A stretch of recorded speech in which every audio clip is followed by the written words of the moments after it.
Hi, I'm Gary Ewer.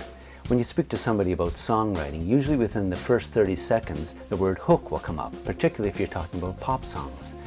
Now that's not to say that other genres don't use hooks, but the hook takes a special place of importance in pop songs. It's seen as an essential ingredient. So let's take a closer look at it.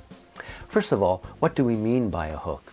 Depending on who you're speaking to and the context, it could simply be a catchy chorus. Clap along if you feel like a room without a roof.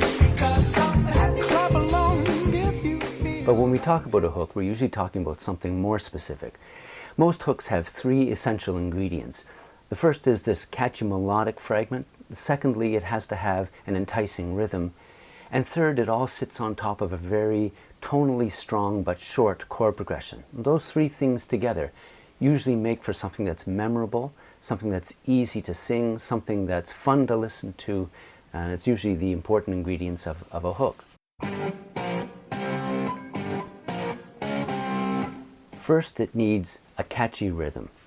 It needs something that organizes the notes, makes it sound enticing.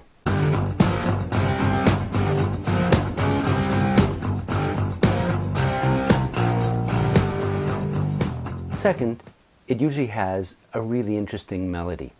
And that melody often involves a little bit of a leap, but it's something that people can remember and something that people really enjoy listening to. Born in the USA, I was born in the USA, Third, a hook gets built on a chord progression that really emphasizes the key of the song. It's usually something that's short, 2 or 3 chords, and something that keeps returning, but its essential ingredient is the fact that it identifies the key of the song to the listener. The way you make me feel, the way you make me feel, you really turn me on. Fourth, and this is actually kind of important, a hook needs to be fun to sing.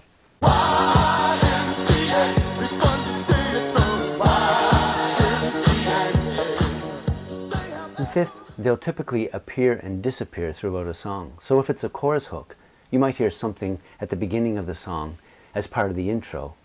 You might not hear it in the verse. It'll then come back and establish itself as a really important component of the chorus. So every time you hear that hook, it tends to be in the same sort of format, but it's not there all the time. Now let's take a look at some different hook types. We already mentioned the chorus hook. That's a really important one. Typically, the beginning of a chorus needs to have something really catchy that grabs the audience's attention. But that's only one way to do it. You can also have an instrumental hook.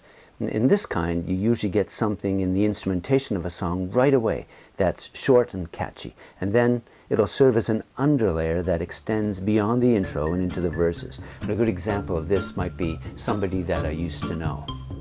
You can get addicted to a certain kind of sadness. The second type would be an intro hook. This is a song that starts right away with that catchy bit that's enticing, that identifies the song to the audience. You could also have what's called a sound effect hook. The Luminaire's Ho Hey is a great example of that. You just get this shouted out word. It doesn't have anything to do with melody or rhythm per se.